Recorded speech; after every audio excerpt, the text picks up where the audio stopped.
Oke, yang tadi sudah ada darah cantik Wong Blitar. Kalau kayak gini yang spesial untuk sedulur Tugu Trenggalek Malami, salah satu artis kebanggaan asli kelahiran Kabupaten Kediri yang bakal saya persembahkan untuk Anda. Darah cantiknya bareng teman-teman Yu Sagila. Ada siapa? Galo Ayu Yu Sagila.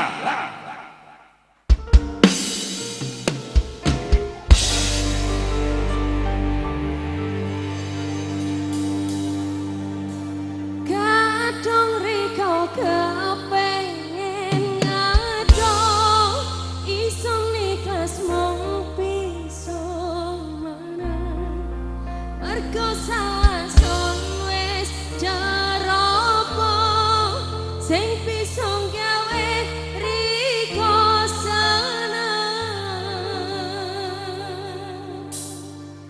Selamat malam semuanya.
Sudah pada panas semuanya ini kayaknya ya Mas ya.